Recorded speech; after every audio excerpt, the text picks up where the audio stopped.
Hujambo na karibu tena mpendwa msikilizaji mahali popote pale unapoendelea kusikiliza sauti hii. Hii ni sauti ya ndugu yenu Imani Mchimbwa katika siri ya mambo yaliyofichika.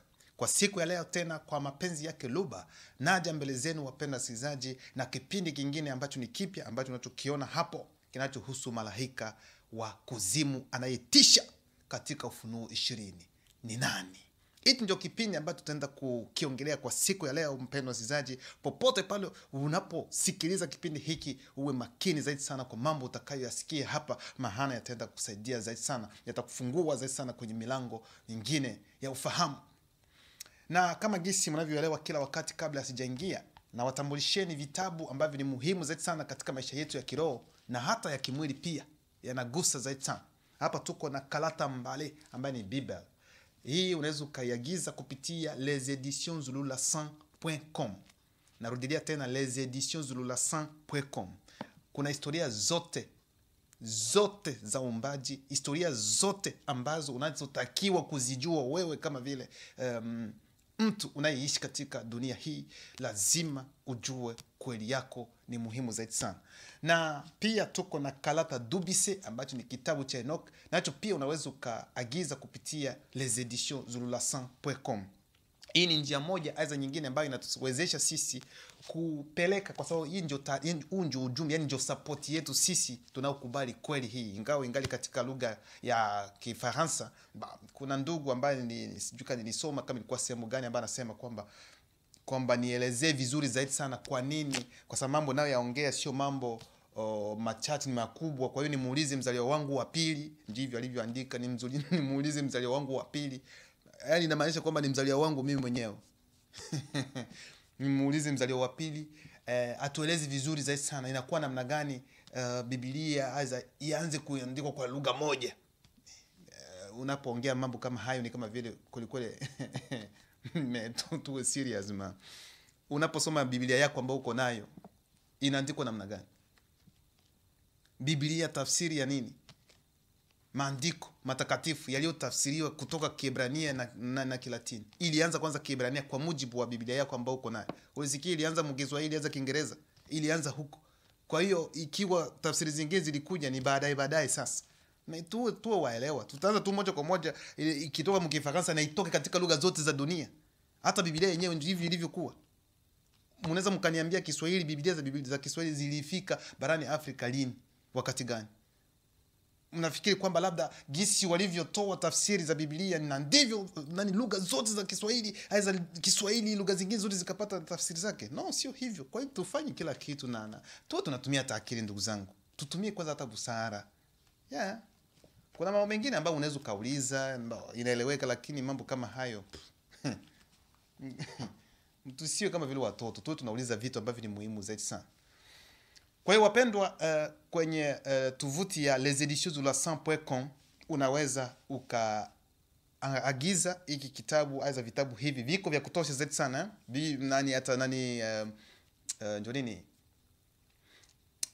Injili ya kudumanimula Kristo wa kweli ambaye ni Joki Sabe tena imo. Kwa hiyo unaweza ukapata, kuna vitabu vya kutosha zaidi sana ambavyo ni muhimu zaidi sana katika kutuendeleza kiimani. Lakini bado ni katika lugha ya Kifaransa kama kisi ninavyosema kila wakati. Wapendwa, kabla sijaingia kwenye kipindi hiki ambacho nimesema mada ni malaika wa kuzimu anayetisha katika Ufunuo 20 ni nani?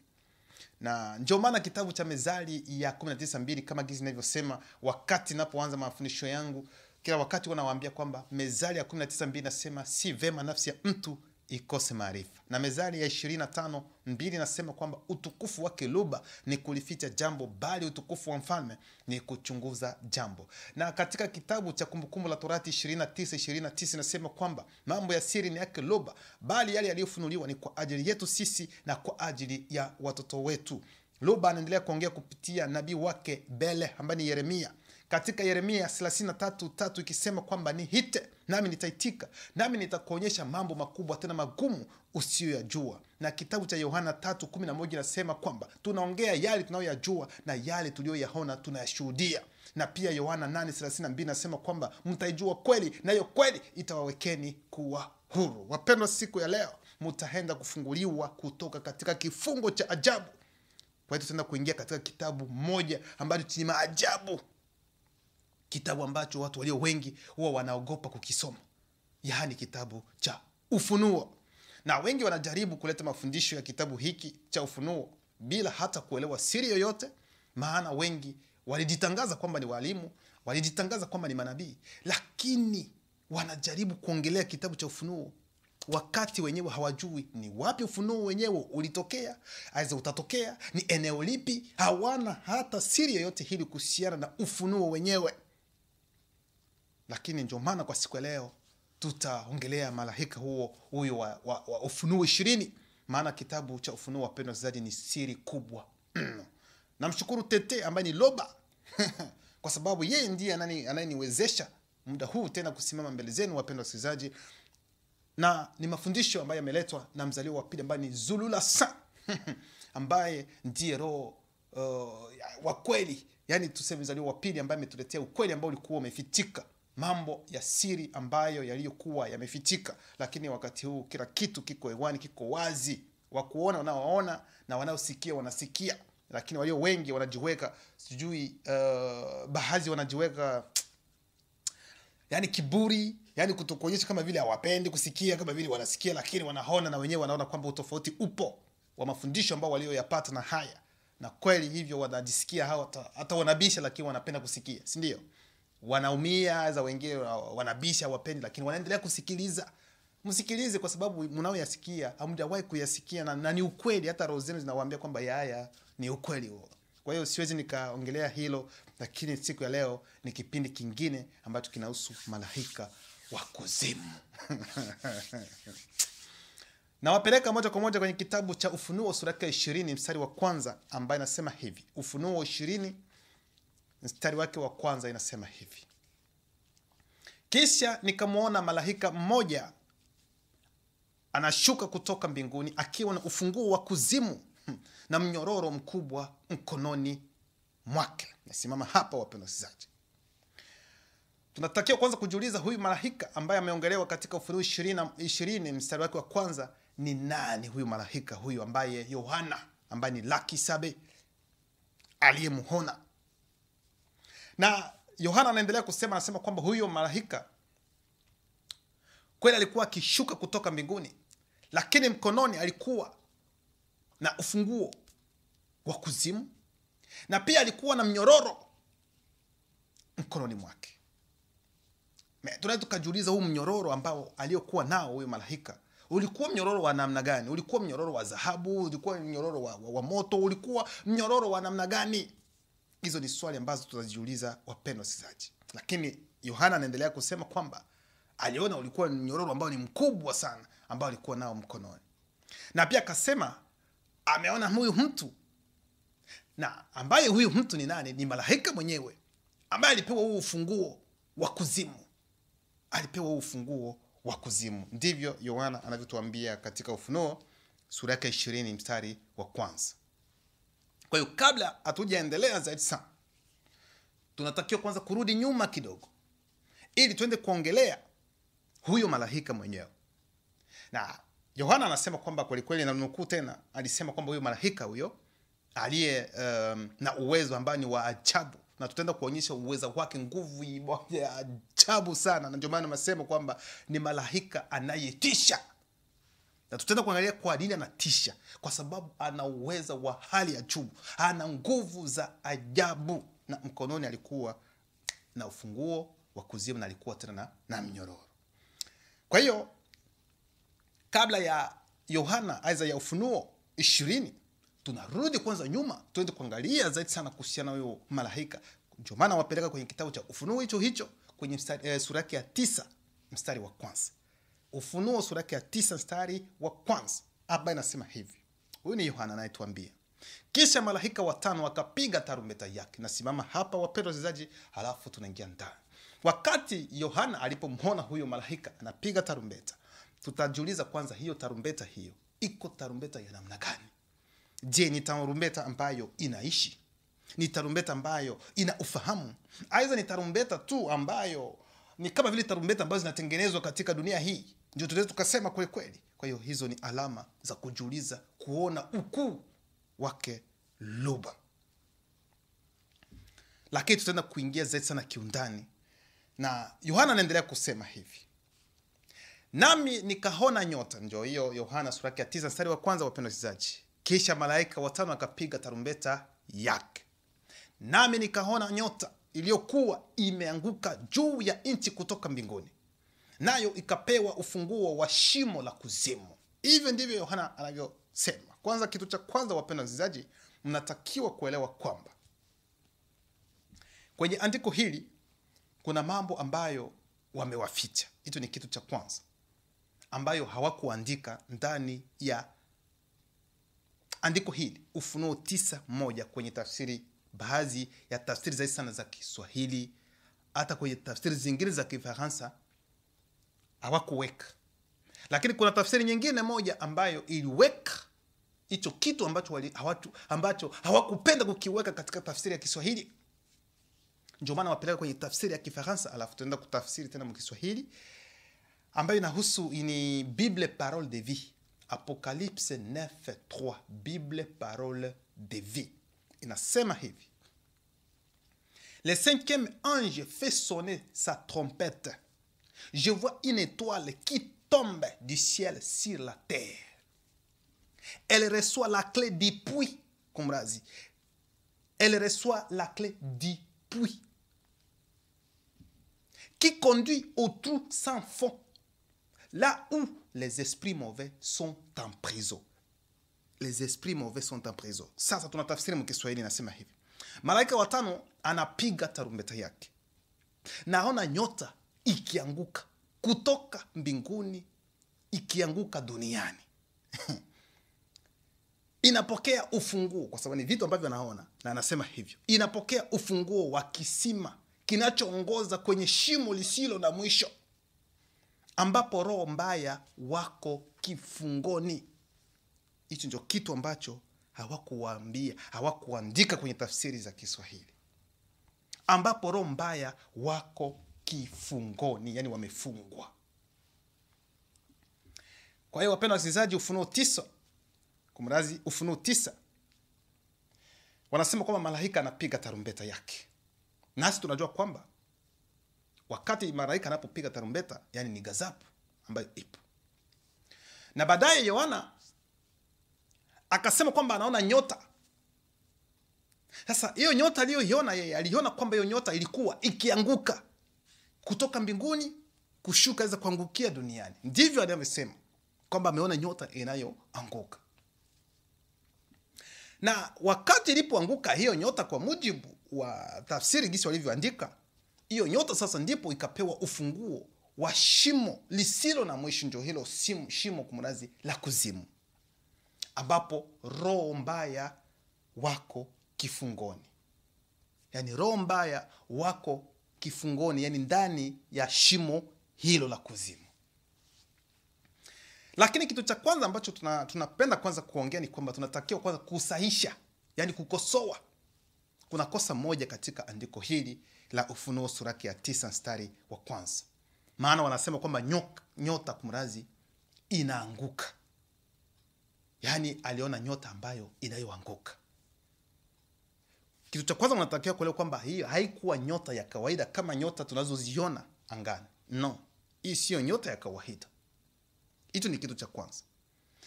Kwa hiyo hii nyota ambayo wamelinganisha hapa, wapendwa wasikilizaji, alikuwa ni malaika.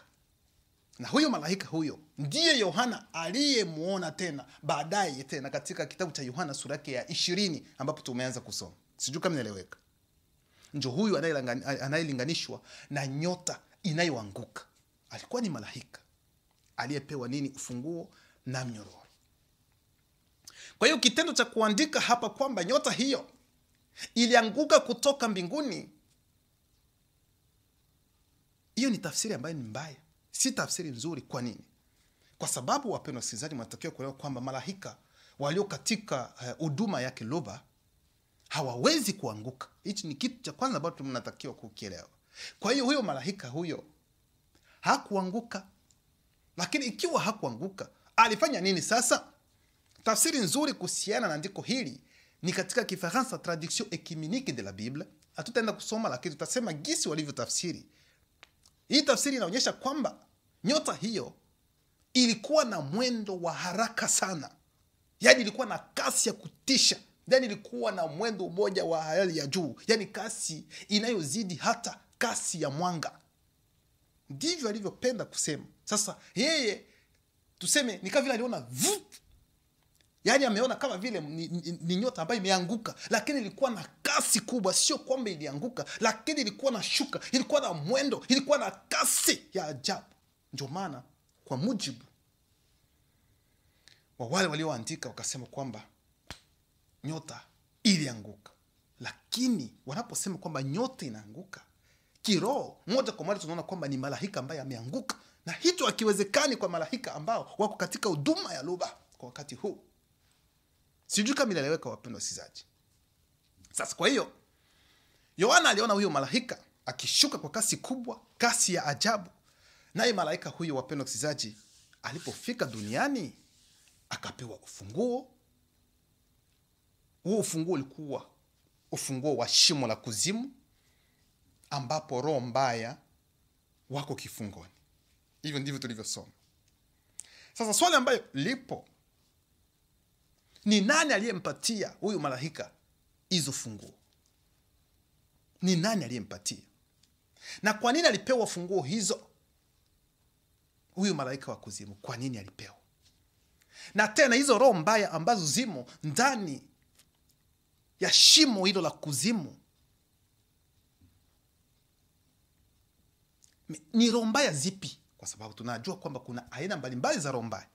Kuna wabamu lulu mabungulane, ndio yani malaika walioanguka. Kuna mademon ambayo ni kuna madimuti, kuna aina mbalimbali za roho mbaya. Sasa tunatakiwa kujua ni roho mbaya zipi ambazo zinapatikana ndani ya shimo hilo. Hicho ni kitu pia ambacho ni muhimu zaidi sana. Hapo tutakuja baadaye. Na wapeleka kwenye kitabu cha Luka sura ya 8 mstari wa 31, inasema hivi, tafsiri ya ulimwengu mpya. Nao hao wanaoongelewa hapa, nao unaweza kusoma historia vizuri, ni mapepo, ni mademon. Nao wakaendelea kumsii asiwaamuru waende katika shimo refu lisilo na mwisho. Nasimama hapa, wapendwa wasikilizaji, halafu tunaingia kwenye tafsiri nyingine ya Kiswahili. Tafsiri ya habari njema inasema hivi: hao pepo wakamsii asiwapeleke kwenye shimo kuu. Hivyo ndivyo tafsiri ya habari njema inavyosema. Wapendwa, ilikuwa ni katika kipindi cha zamani zaidi sana, ambapo Kristo wa kweli ambaye ni Kudumane Mula, aiza tena Joki Sabe. Hapana huyo Yesu Azazeli, no, hapana. Huyo na importe kwa huyo nani, hapana. Joki Sabe alikuwa na mazungumzo na demon. Msikilize vizuri, ndio tunaweza tukasema, si ndio? Kwa sababu aliwauliza maswali na wao wakajibu.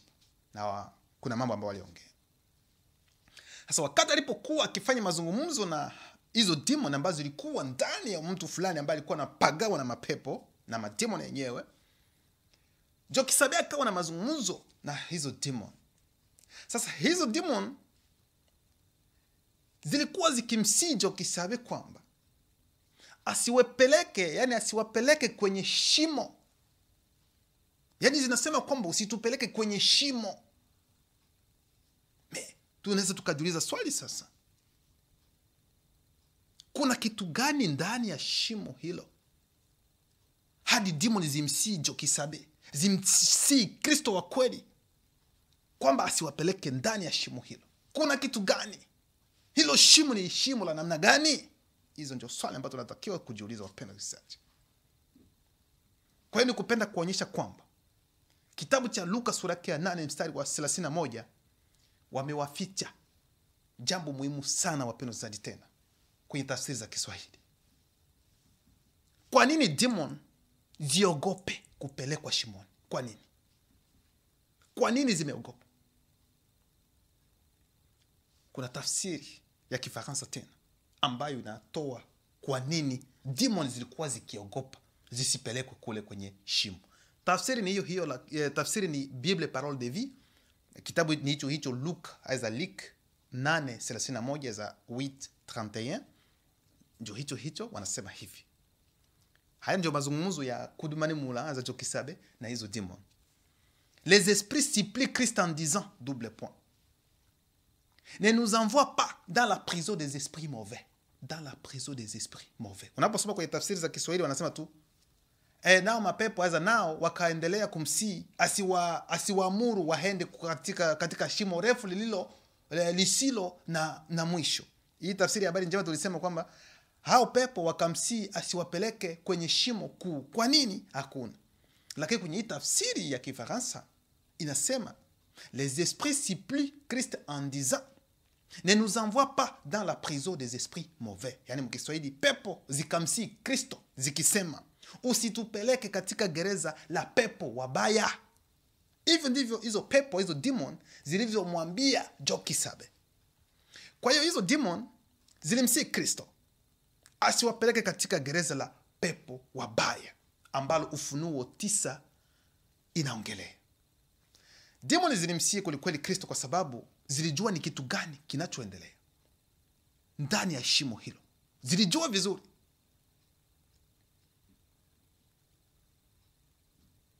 Sasa hizo demon zilijua kwamba ndani ya shimo hilo kuna pepo wabaya.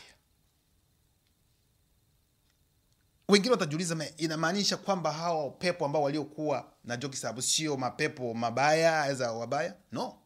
Haijamaanisha hivyo. Haijamaanisha kwamba hizo demons zilizokuwa zikiongea na Joki Sabe na Kristo kwamba si pepo mbaya. No, ni pepo mbaya pia. Lakini kwa nini wanamaanisha hivyo? Wanapenda kumaanisha kitu gani zaidi sana? Kwa hiyo kupenda kuambia kwamba, wapendwa wasikilizaji, hizo roho mbaya hizo ambazo zimefungwa ndani ya shimo hilo ni bamululuma bungulani. Yani ni malaika walioanguka ndio walimo ndani humo mwa ilo shimo la kuzimu. Sijui kama unaelewa vizuri, wapendwa wasikilizaji, tunakoelekea vizuri. Alafu mtaenda kujua huyo malaika wa kuzimu ni nani. Lakini mnatakiwa kuelewa kwamba sio malaika wote walioanguka pamoja na shetani ambao wamefungwa katika shimo hilo la kuzimu. Hapana. Maana nyote mnajua muda huu kwamba shetani yuko huru, si ndio? Hafungwi. Mnajua pia kuna malaika zingine walioshuka naye na ni shetani, wako huru, hawafungwi. Lakini ni kundi fulani kati yao malaika walioanguka pamoja na shetani ambao wamefungwa katika shimo hilo la kuzimu. Sijui kama inaeleweka, wapendwa wasikilizaji. Kwa hiyo hilo kundi hilo ndilo linalopatikana ndani ya shimo hilo. Wamefungwa katika hilo shimo la kuzimu. Tutawaelezea kwa nini. Hayo yote baadaye tutaenda kuwaelezea kwa nini na namna gani. Tutaenda kuwaeleza.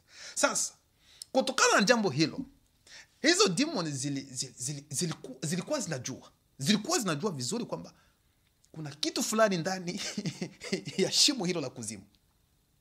Yani zilijua vizuri ni kitu gani kinachoendelea humo ndani. Na ndio maana zilimsii Kristo kwamba usitupeleke katika shimo lile la kuzimu.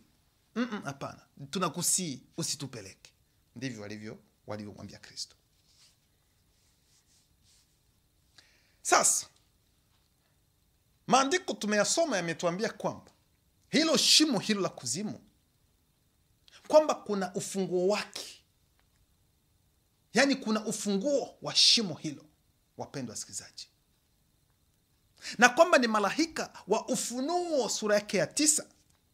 Na huyo tena malaika wa Ufunuo sura yake ya 20 aliye na ufunguo huo wa shimo la kuzimu. Nafikiri tuko sambamba, wapendwa wasikilizaji. Mwelewe vizuri. Sasa,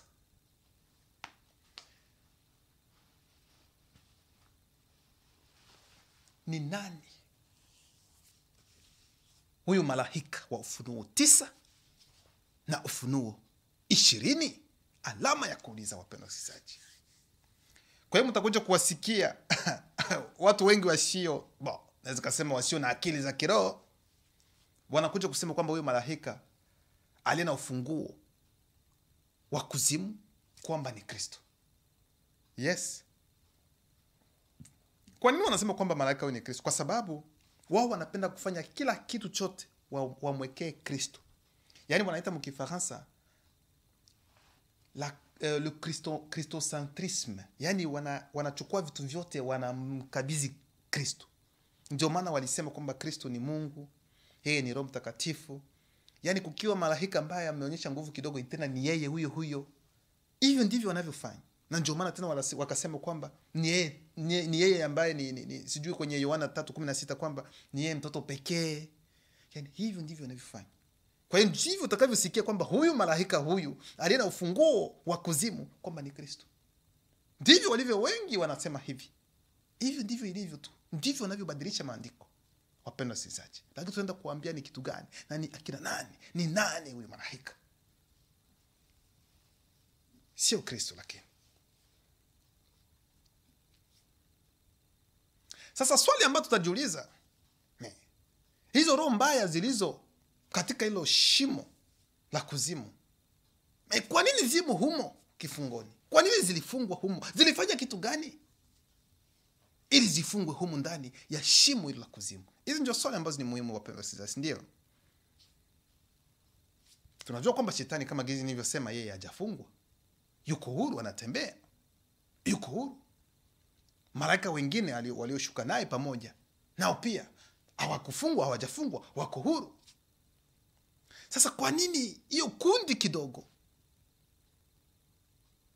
yenyewe ifungwe na wenzao wawe huru? Je, tutajiuliza hiyo ni haki? Aidha sio haki. Ndio maana wapeleka kwenye kitabu cha Petro wa pili, ili twende polepole tuangalie ni kitu gani kilichosababisha hao malaika wapate kufungwa katika shimo hilo la kuzimu. Ndio maana wapeleka kwenye Petro wa pili sura ya pili mstari wa 4 ambaye nasema hivi: kwa maana ikiwa Mungu hakuwaachilia malaika waliokosa, bali aliwatupa shimoni, akawatia katika vifungo vya giza, walindwe hata ije hukumu. Wapendwa, hapa katika kitabu cha Petro wa pili sura ya pili mstari wa 4 wanamwambia kwamba kuna kundi la malaika ambalo limefungwa katika giza, katika shimo la giza tuseme. Yaani ndani ya shimo hilo kuna giza tupu, na kwamba wanateseka humo. Ni kweli wanateseka, lakini muelewe vizuri, sio kwamba wanateseka kwamba kuna moto, kwamba labda ni moto wa jehanamu. No, sio hivyo, hakuna moto, ila wanateseka. Sasa wanateseka na kitu gani? Ni mateso gani wanayoyapata? Kwa sababu wanasema kwamba tuliposoma wanasema kwa ni Mungu aliyewafunga humo. Lakini tunajua kwamba, wapendwa wasikilizaji, Luba haingilii mambo kama hayo moja kwa moja. No. Mambo ya Luba haikuwaki hivyo. Luba hawezi kuingilia vitu hivi.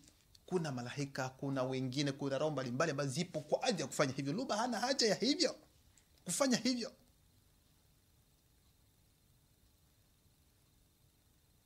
Swali ni hili hapa, wapendwa wasikilizaji, ni lipi? Ni nani aliyewaweka hao malaika, hiyo kundi ndogo ya malaika walioanguka pia, ambao wamefungwa kifungoni? Ni nani aliyewaweka katika shimo hilo la kuzimu? Ikiwa tumesema kwamba sio Luba, kwa sababu Luba haingilii moja kwa moja, ni nani aliyewaweka hapo? Kwa hiyo ufunuo ni kwamba, wapendwa wasikilizaji, aliyewaweka hapo, aliyewafunga na ambaye anawafunga katika shimo hilo ni malaika huyu aliyeongelewa katika kitabu cha Ufunuo sura yake ya 9 na Ufunuo sura yake ya 20. Yeye ndiye aliyewakamata, akawafunga, akawatupilia humo ndani ya kuzimu, ndani ya shimo hilo la kuzimu. Kitabu cha Petro sura ya pili 2:4 tumesoma kwamba kwa maana ikiwa Mungu hakuwaachilia malaika waliokosa, bali aliwatupa shimoni, akawatia katika vifungo vya giza, walindwe hata ije hukumu. Watu walio wengi watajiuliza kwamba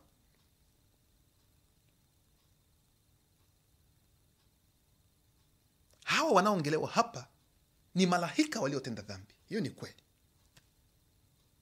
Nasi tunajua kwamba malaika wote walioanguka na shetani walitenda dhambi.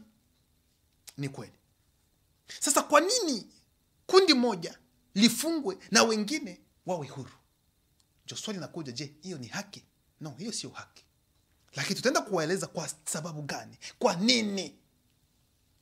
Ndio maana wapeleka kwenye kitabu cha Yuda sura ya 1 mstari wa 6 ambayo inasema hivi: na malaika ambao hawakuridhika na cheo chao, wakayahacha makao yao ya asili, Mungu amewafunga gizani kwa minyororo ya milele, wahukumiwe siku ile kuu. Kwenye tafsiri ya Kifaransa inasema hivi, Bible Parole de Vie, Jude 1:6, rappelez-vous l'histoire de certains anges. Yani, kumbukeni historia ya baadhi ya malaika. Wapendwa, hao wanaoambiwa hapa kwamba wakumbuke historia ya baadhi ya malaika, hawa ni akina nani wanaoambiwa hivyo kwamba wakumbuke historia ya baadhi ya malaika? Hao wanaoambiwa hivyo ni akina nani, wapendwa wasikilizaji?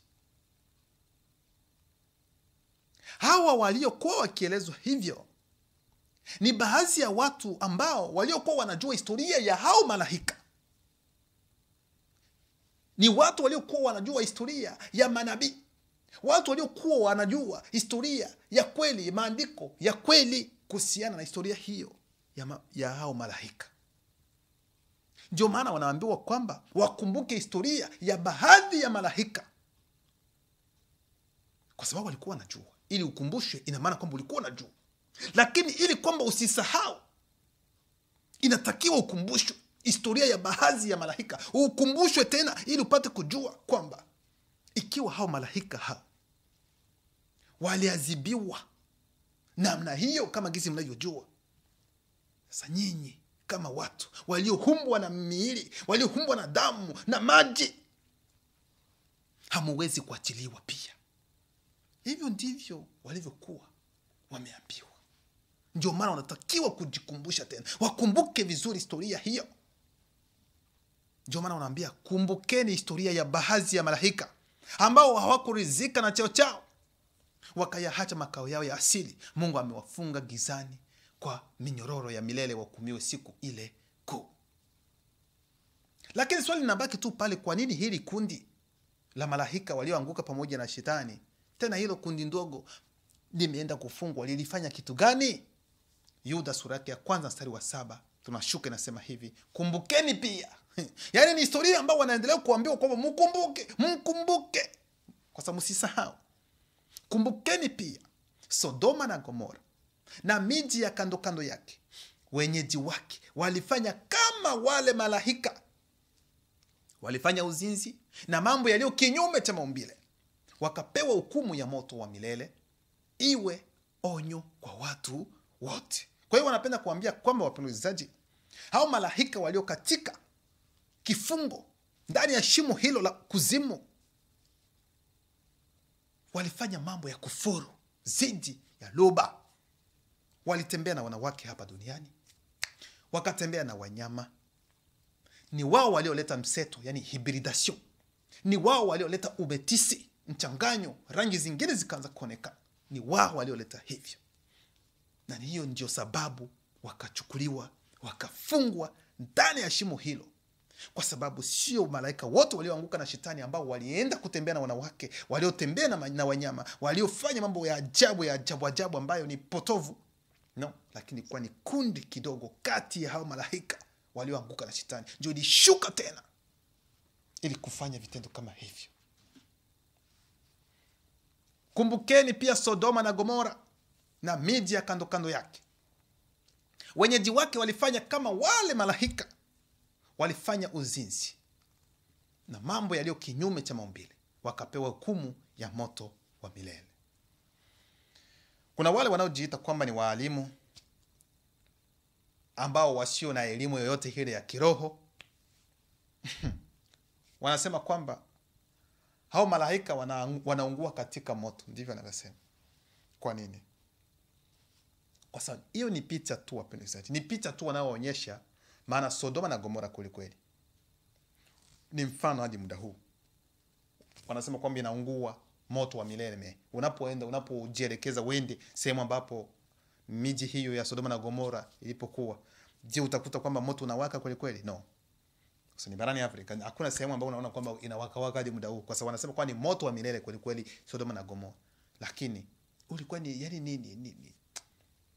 ni picha, ni muonekano. Ni muonekano tu kidogo. Sio kwamba ni hivyo kwamba inaungua hadi muda huu inaungua. No, sio hivyo. Kwamba milele. No. Sasa nikupenda kuonyesha kwamba, wapendwa wasikilizaji, Shetani ambaye ni mudima bobe na malaika zake walioanguka naye pamoja. Naposema malaika zake sio kwamba yeye ndiye aliyewaumba, no. Ambao waliomfuata pamoja kwa hiari yao wenyewe.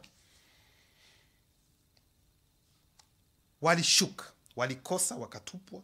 Lakini kuna kundi tena, kama jinsi nilivyosema, moja kati ya hao ya malaika walioanguka. Yaani ni kundi la chini, kwa sababu Loba kipenda masomo yatakuja kuhusiana ni kundi ngapi ambazo zilishuka pamoja na mudima bobe. Hasa hiyo ilikuwa ni kundi ya mwisho kati ya hizo kundi ambazo mudima bobe alishuka nazo, alianguka nazo pamoja. Ndio likaenda sasa, wakashuka duniani ili kutembea na wanawake weusi wasiomjua Loba, tuseme uzao wa Pongise wa Kaini. Na ndio maana tukaona kwamba Wametisi wakaonekana. Kwanza kabla ya kutembea na wanawake walienda kwanza kutembea na wanyama. Kukaja mademon, ilikuwa bado na miili kama jinsi nilivyosema kila wakati, na baadaye tena wakaenda kutembea na wanawake. Kukaja wazungu, na baadaye ya wazungu wakaanza kuzahana, na weusi wakaanza kutembea na wazungu tena. Yaani mchanganyo ukaingia, yaani rangi zote ambazo mnajiona zikatokea kipindi hicho. Sasa ni wakati huo ndipo malaika huyu wa Ufunuo 20 aliposhuka na kuwakamata hao malaika hao walioanguka, waliofanya vitendo kama hivyo, paka kamata na kuwaingiza ndani ya shimo la kuzimu. Ufunuo sura ya 20 mstari wa kwanza inasema hivi: kisha nikamwona malaika mmoja anashuka kutoka mbinguni akiwa na ufunguo wa kuzimu na mnyororo mkubwa mkononi mwake. Ufunuo sura ya 20 mstari wa 2 inasema hivi, sikilizeni kwa makini wapendwa, tunaingia ndani. Akalikamata lile joka. Ni nani aliyekamata hilo joka? Ni huyu malaika wa Ufunuo 20. Huyu aliyekuwa na ufunguo wa shimo la kuzimu, na yeye aliyekuwa na mnyororo mikononi. Alikuwa na nguvu ya ajabu. Ndivyo nilivyoanza kuambia kwamba alikuwa wa kutisha mno. Kutisha kwake ni nguvu alizo nazo ni za ajabu.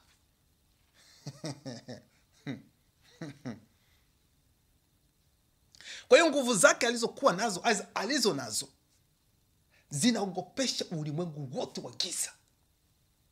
Kwa nini? Mtajiuliza kwa nini, wapendwa? Kwa sababu unaposoma kitabu cha Ufunuo sura ya 20 kama jinsi tulivyoanza kusoma, mstari wake wa 2, sura ya 20 mstari wa 2 inasema, huyo malaika akalikamata lile joka. Hapa hawakusema kwamba huyo malaika alipigana na hiyo joka, aidha walishindana na hiyo joka, na hilo joka, bali wanasema akalikamata lile joka, nyoka wa kale, yaani ibilisi au shetani, akalifunga kwa muda wa miaka 1000. Kwa hiyo angalieni sasa kitu fulani hapa, wapendwa wasikilizaji, cha ajabu katika Ufunuo 20 sura ya 20 mstari wa 2. Wanamwambia kwamba huyo malaika huyo hakushindana na shetani, bali alimkamata kama mtoto mdogo kwa mkono, papu. Kwa sababu huyo malaika, wapendwa wasikilizaji, ana nguvu, ana uwezo wa hali ya juu. ambao siwezi hata kusimulia, siwezi hata kujua namna gani naweza nikawaongelea huu uweza aliokuwa nao, huu uweza alionao hadi muda huu. Maana maandiko yanakuambia kwamba alimkamata shetani na mkono mmoja. Tunaambia sasa mkono mmoja baada ya kuandika. Hivi ndivyo ilivyo, tunaongea yale tunayoyajua na yale tuliyoyasikia, tunayoshuhudia kutoka kwanza leo wa pili. Alimkamata shetani na mkono mmoja kama mtoto mdogo. Kuja hapa ni kupenda kuonyesha utofauti wa nguvu, wapendwa wasikilizaji. Maana unaposoma kwenye kitabu cha Ufunuo sura ya 12 mstari wa 7 hadi 9 wanakuambiaje? Kisha kukazuka vita mbinguni. Mikaeli na malaika wake walipigana na hilo joka, nalo likawashambulia pamoja na malaika wake. Lakini hilo joka na malaika wake walishindwa, na hatimaye hapakuwa tena nafasi mbinguni kwa ajili yao. Basi joka hilo kuu likatupwa nje. Joka hilo ndiye yule nyoka wa kale ambaye huitwa pia Ibilisi au Shetani, ambaye hudanganya ulimwengu wote. Alitupwa duniani na malaika wake wote. Wanawaeleza hapa katika Ufunuo 12 sura ya 12 mstari wa 7 hadi 9 kwamba Mikaeli, ambaye ni malaika Mikaeli na malaika wake, walipigana na Shetani. Kulikuwa vita huko juu mbinguni. Lakini malaika wa Ufunuo 20 yeye hakupigana na Shetani, bali alimkamata Shetani na mkono mmoja. Shetani bila hata kufafanua usema aweza kutupiga, hakuna, yeye alimshika na mkono mmoja, nasema mkono mmoja, akamkaba Shetani. Ili kupenda kuonyesha utofauti wa nguvu kati ya malaika wa Ufunuo 20 na malaika Mikaeli. Sasa mtawasikia hao wa Mongoli wanaojiita kwamba ni mashahidi wa Yehova wanasema kwamba Kristo ndiye malaika Mikaeli. Kwamba Kristo ndiye malaika Mikaeli. Kwa nini? Kwa sababu Mikaeli ndiye aliye malaika mkuu kuliko malaika wote. N'importe quoi. Nafikiri mumeona wenyewe. Malaika wa Ufunuo 20 anamkaba, anamchukua, anamkamata Shetani na mkono mmoja. Nasema tena kama mtoto. Shetani bila hata kufurukuta, hakuna hata kupigana, hakuna nini, kwa sababu uweza aliona huyu malaika hauwezi ukahesabika, hauwezi ukasimuliwa. Akamkamata Shetani, akamfunga minyororo, akamtupa ndani ya shimo la kuzimu. Lakini malaika sio hivyo. Malaika Mikaeli haikuwa hivyo. Maana alitakiwa kushindana na Shetani, alitakiwa kupigana na Shetani. Na kweli alipigana na Shetani, akamshinda Shetani kweli kweli. Lakini malaika wa Ufunuo 20 hakushindana, hakupigana na Shetani, bali alimkamata. Ndivyo maandiko yanavyosema, alimkamata. Sasa huyu malaika, huyo mwenye nguvu ya kutisha wa Ufunuo 20 ni nani? Zulula. Tufunulie huyo malaika ni nani? Luka sura ya 8 mstari wa 31, kama nilivyosoma Luka 8:31, tulisoma hivi: pepo zikamsii Kristo zikisema, usitupeleke katika gereza la pepo wabaya. Kwa hiyo hizo demon, wapendo, zilikuwa na woga, maana kuna malaika walioanguka ambao wamefungwa katika shimo hilo. Walijua hivyo. Alafu wanawaambia tena kwamba hao malaika wanateseka humo, lakini nimesema kwamba hawateseki na moto. Hapana. Kwa sababu humo hakuna moto. Sasa ni kitu gani kinachoendelea humo? Ni kitu gani kinachoendelea humo, wapenzi?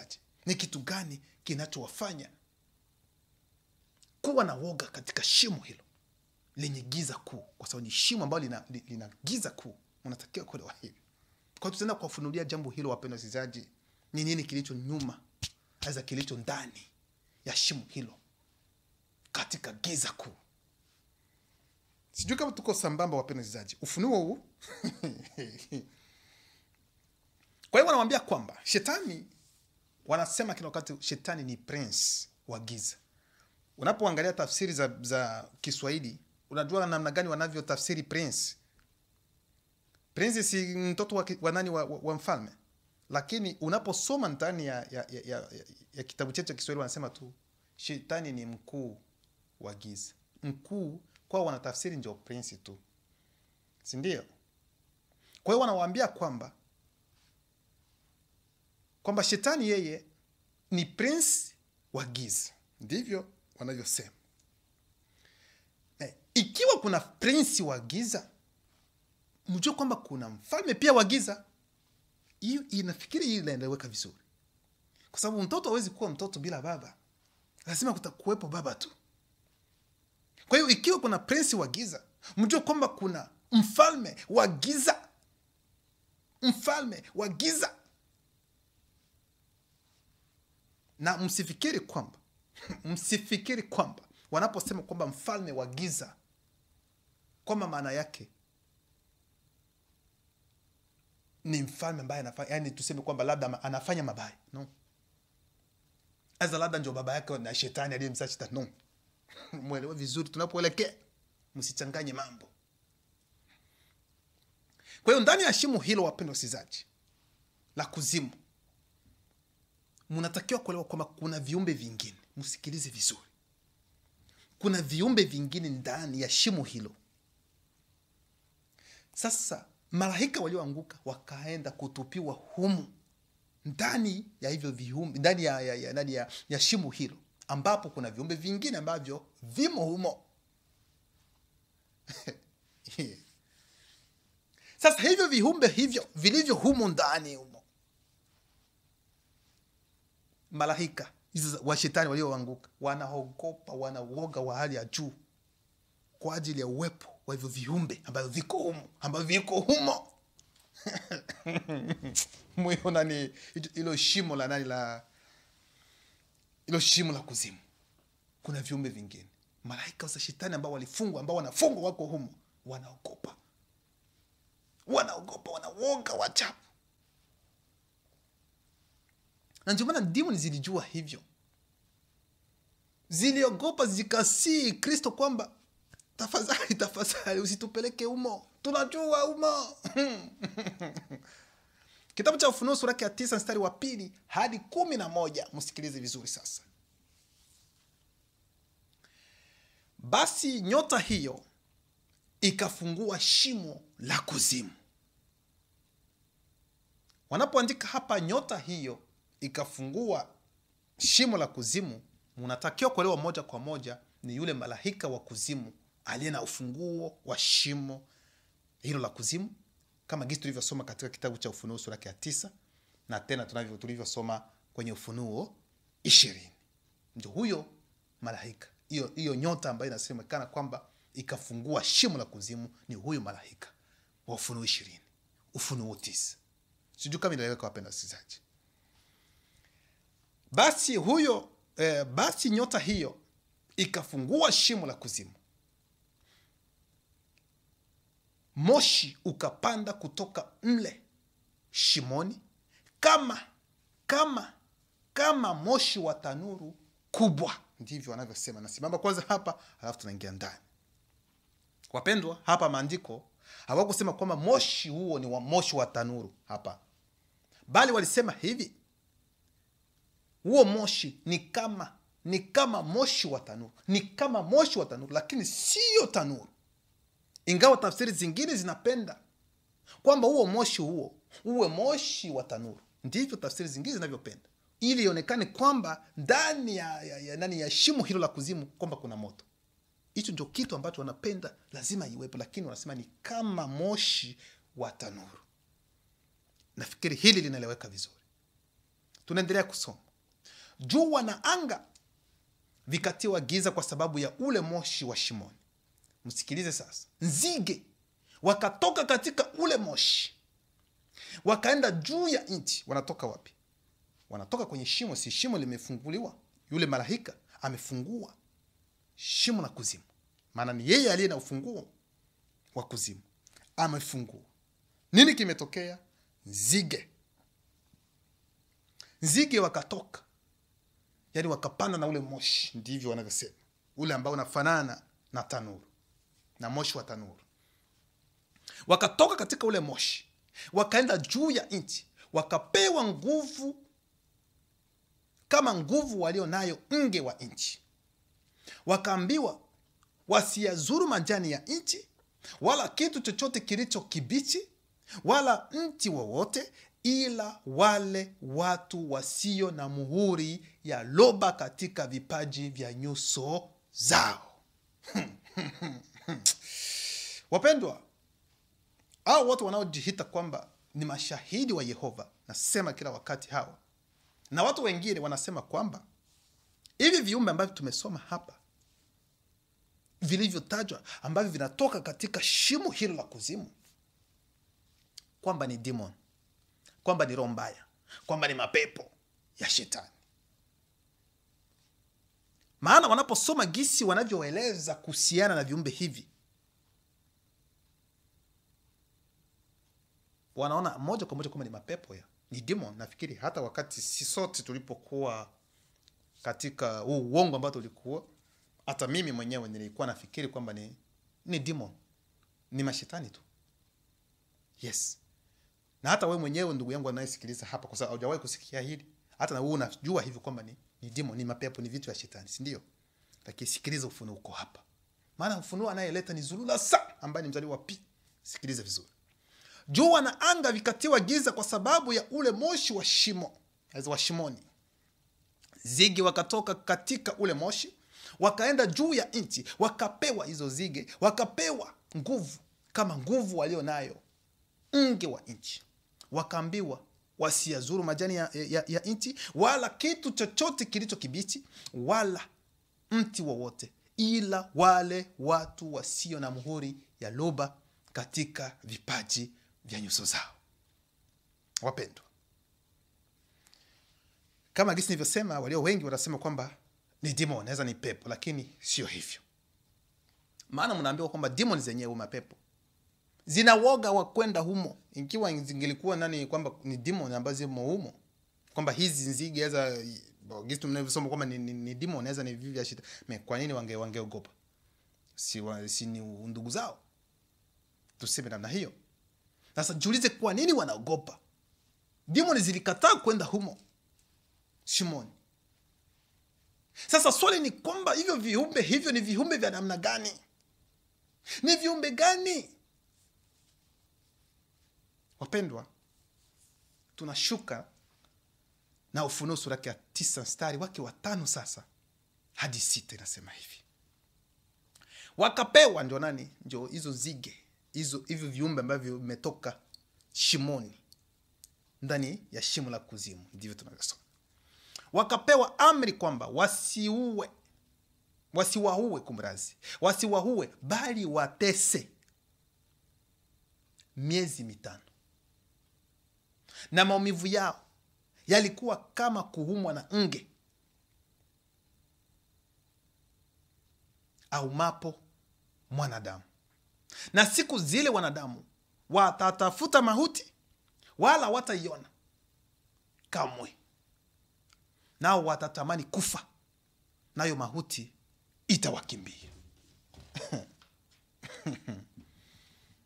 Wapendwa, tunashuka mstari wa 7 hadi 8, Ufunuo 9. Na maumbo ya hao nzige, ndio wanasema, yalikuwa kama farasi waliowekwa tayari kwa vita, na juu ya vichwa vyao kama taji mfano wa dhahabu, na nyuso zao zilikuwa kama nyuso za wanadamu. Nao walikuwa na nywele kama nywele za wanawake. Usipokuwa na ufunuo, mpendwa msikilizaji, tayari utasema kwamba hizi ni demon. Ni demon. Utasema ni demon. Ni roho mbaya, utasema ni roho mbaya, kwa sababu unaposoma hapo, nitarudilia kwanza tena. Na maumbo yao hao zige yalikuwa kama farasi waliowekwa tayari kwa vita, na juu ya vichwa vyao kama taji mfano wa dhahabu, na nyuso zao zilikuwa kama nyuso za wanadamu. Nao walikuwa na nywele kama nywele za wanawake. mstari wa 9, Ufunuo 9 mstari wa 9. Nao walikuwa na dirii kifuani kama dirii za chuma, na sauti ya mabawa yao ilikuwa kama sauti ya magari ya farasi wengi waendao kasi vitani. Hivi ndio vitu ambavyo Yohana ambaye ni Lakisabi alikuwa akiona. Hivi mnafikiri alikuwa namna gani anapoona hivyo vitu? Mstari wa 10, Ufunuo 9:10. Nao wana mikia kama ya nge na miiba, na nguvu yao ya kuwazuru wanadamu miezi 5 ilikuwa katika mikia yao. Mstari wa 11, Ufunuo 9. Na juu yao wanaye mfalme. Uloba. Na juu yao wanaye mfalme. Wapendwa, kitu cha kwanza wanawaambia kwamba viumbe hivi vimetoka katika hilo shimo la kuzimu. Hicho ndio kitu cha kwanza. Na tunajua kwamba ndani ya shimo hilo la kuzimu kuna giza tupu. Hicho mnatakiwa kujua pia. Lakini wanawaambia tena hivi viumbe ambavyo tunaendelea kusoma hapa kwamba vina mfalme wao. Hivyo viumbe vina mfalme wao. Nasi tunajua kwamba huyo mfalme wao sio shetani. Hapana, sio shetani. Sasa ni nani mfalme wao? Huyo mfalme wa giza ni nani?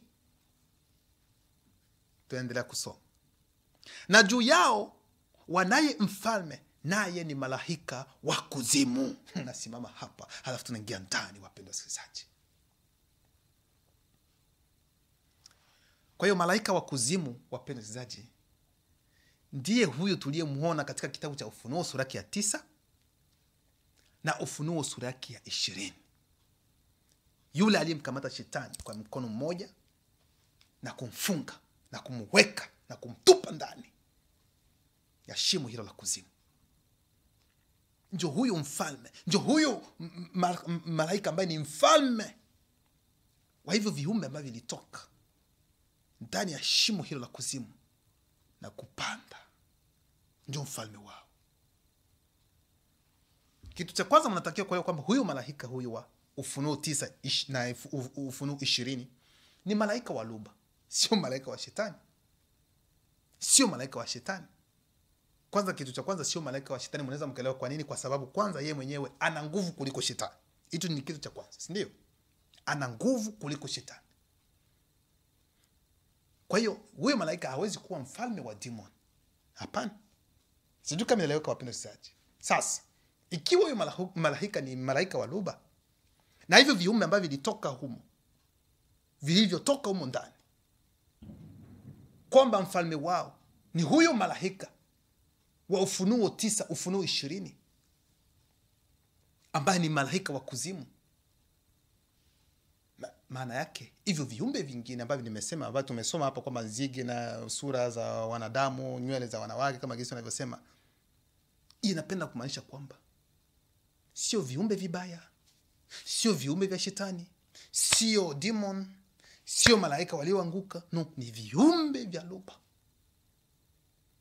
Kwa hiyo mkipenda kuelewa ni kwamba hivyo viumbe ni malaika za luba. Maana sisi tunaita kila kiumbe cha kiroho tunaita tu ni malaika.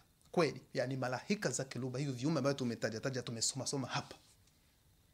Lakini ni viumbe mseto, yani ni hybride. Yani wana umbo nyingine, yani ni umbo nyingine. Ndio maana mambo ya kiroho mkielezwa, wengine mnaweza mkashangaa. Ndio maana wengine mnapoambiwa hata vya hapa duniani, wengine wanashindwa kuelewa, wengine wamevimba, wengine wanataka sijui wafanye vitu. Sasa mnapoambiwa hivyo viumbe ambao mnasoma hapo kwenye Ufunuo sura ya 9 unashuka kwamba ni viumbe vya luba, utajiuliza dame, ni namna gani? Ndivyo ilivyo. Kwa sababu sisi hata mimi wakati kabla sijajua ukweli, nilikuwa nafikiri kwamba hivyo viumbe ni vya shetani.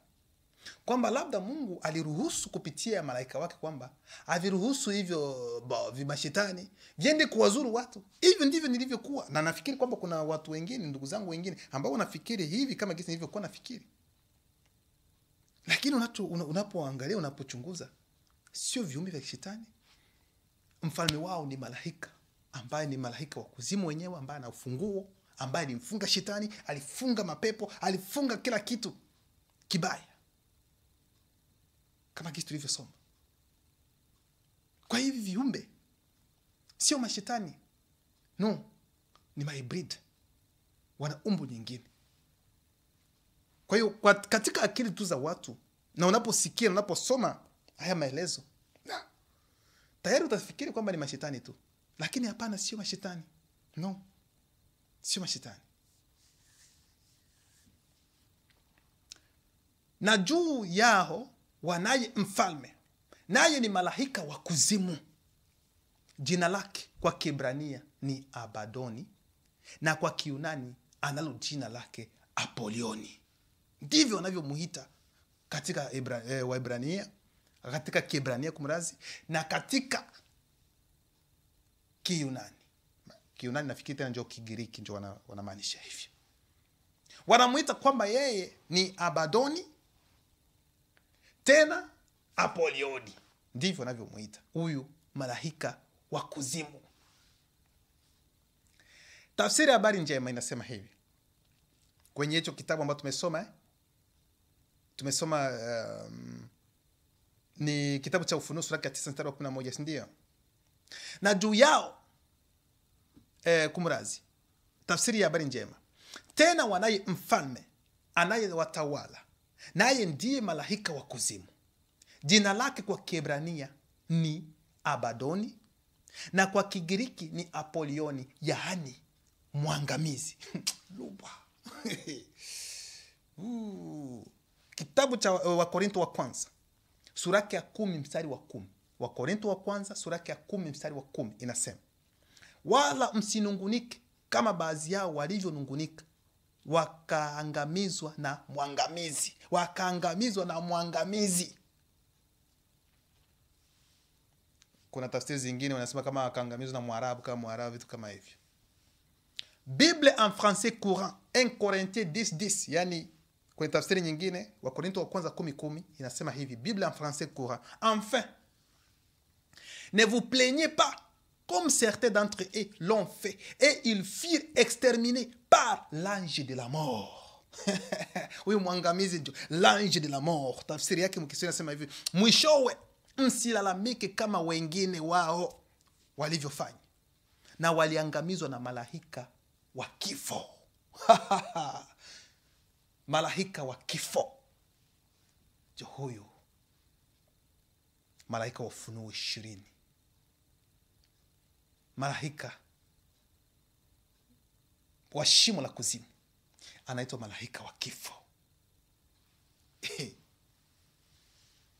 Kwa hiyo malaika wa kuzimu, mpendwa msikilizaji, ambaye ni mwangamizi, ndiye malaika wa kifo. Namna gani? Tunaweza kujiuliza kwa nini shetani yeye mwenyewe anaitwa kwamba yeye ni mzaliwa wa kwanza wa kifo. Shetani anaitwa kwamba yeye ni mzaliwa wa kwanza wa kifo. Je, inapenda kumaanisha kwamba yeye ndiye mzaliwa wa kwanza wa malaika huyu wa kifo? Yeye ndiye mzaliwa wa kwanza? Jibu ni hapana. Sio hivyo. Maana kuna elimu kweli ya kifo.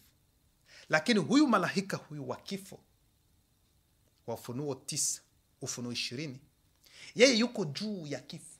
Sijui kama muelewe vizuri. Yeye yuko juu ya kifo. Yeye yuko juu ya shetani.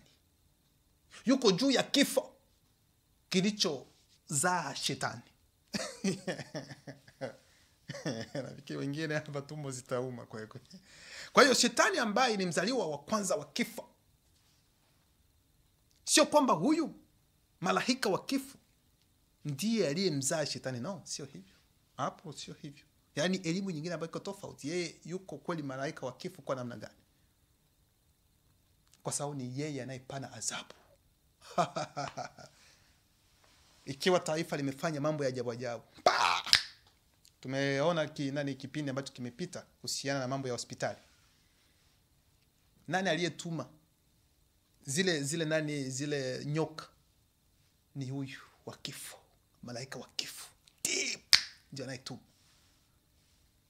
Sijui kama inaeleweka wapendwa wasikilizaji. Kwa hiyo watu wengine waelewe vizuri, kwa sababu kuna wengine ambao watafikiri kwamba okay, ina maana kwamba watu wanaokufa wanapigwa na huyu malaika. No. Msichanganye mambo ndugu zangu. Twende pole pole. Mimi nafikiri hili haya ndio mawazo yenu. No, msifikiri hivi. Mjue hivi kwamba kifo kipo. Na kifo kimetokea kwa sababu ya kosa. Kuasi, kutokutii. Hilo linaeleweka.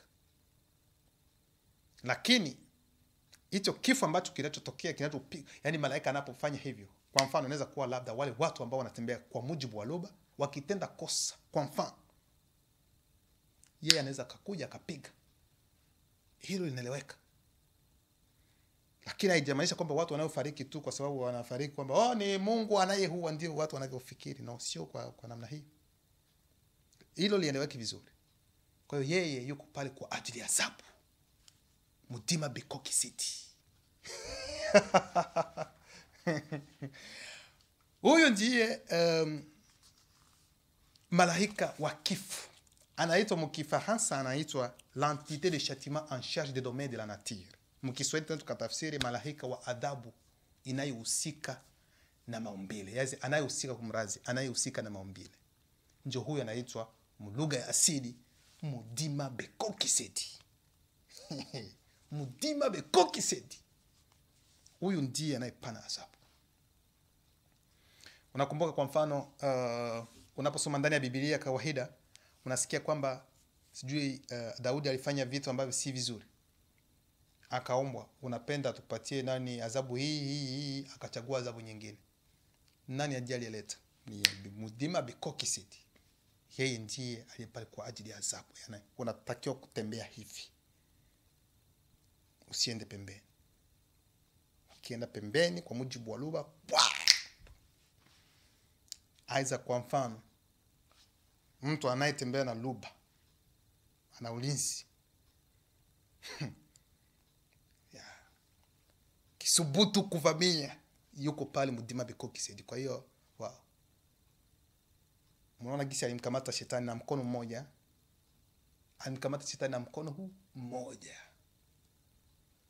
Unaona nguvu ambayo iko nayo.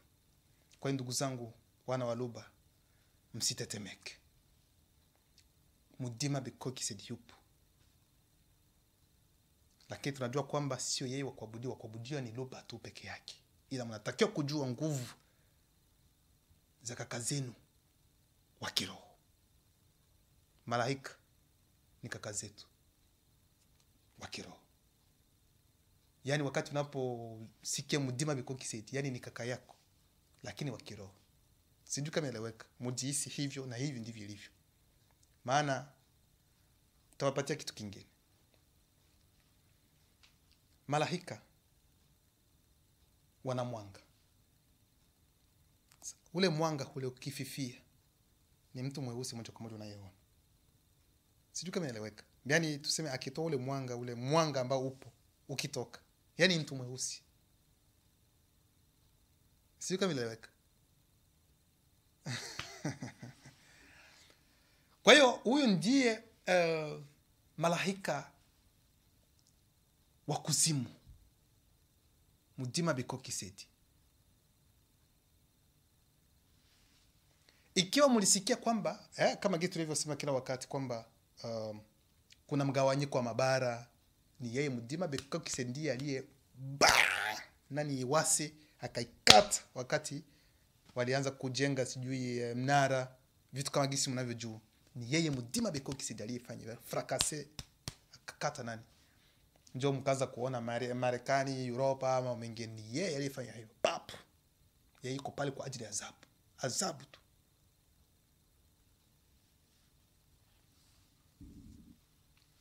Kwa hiyo wakati wale malaika walipokuja kutembea na wanyama, walipokuja kutembea na wanawake, ni yeye Mutima Bikoki City, yeye malaika huyo anayeitwa malaika wa kuzimu ndiye aliyewakamata hao na kuwasukuma ndani ya shimo hilo la kuzimu. Sijui kama inaeleweka wapendwa wasikilizaji. Huyo Mutima Bikoki City ndio huyo malaika wa Ufunuo sura ya 9 na sura ya 20. Nafikiri tuko sambamba vizuri.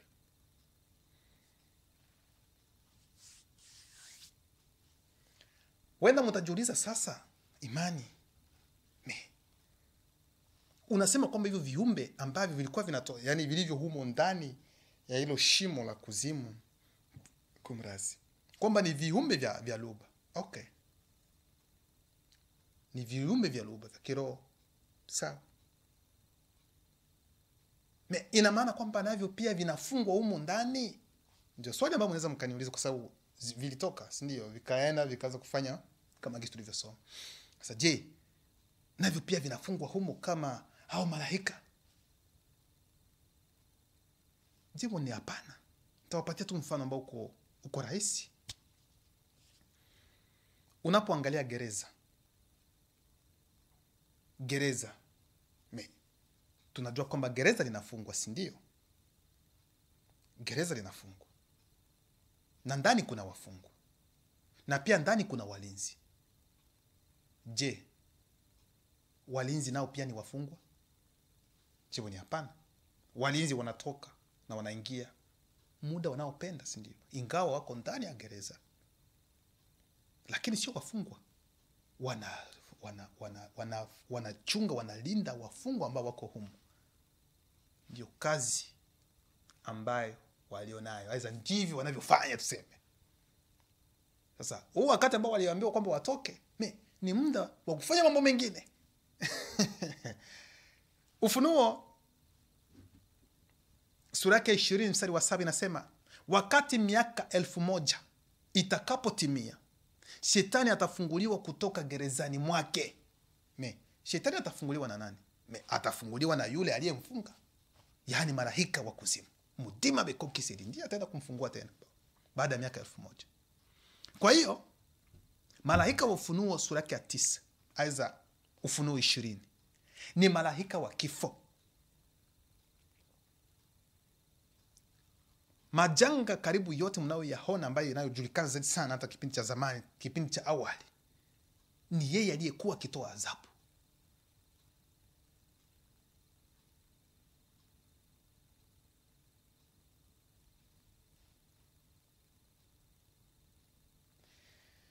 Kwa nini alimfunga Shetani kwenye Ufunuo 20? Alimfunga Shetani kwenye Ufunuo 20 sio tu kwamba alimfunga tu Shetani mwenyewe, no. Katika Biblia hii wanasema hivi, Biblia ambayo mko nazo, lakini Biblia inaonyesha kwamba alifunga malaika zake pia, ya Shetani ambao aliunguka nao, akafunga demons za kila aina. Yaani alimkamata Shetani akamfunga na malaika zake, akafunga pia na demon. Kwa nini? Mudima bekokisedi alifunga hizo roho mbaya zote kwa muda wa miaka 1000, ambayo ni siku moja, ni kama siku moja katika ulimwengu wa kiroho, ili kwamba watakatifu waingie katika utawala wa miaka 1000 kwa amani. Sijui kama inaeleweka. Huyu ndiye Mudima bekokisedi. Huyu ndiye malaika wa kuzimu, anaitisha, aliye na nguvu ya hali ya juu, anayepatikana katika Ufunuo sura ya 9 na Ufunuo 20. Loba awabariki tena.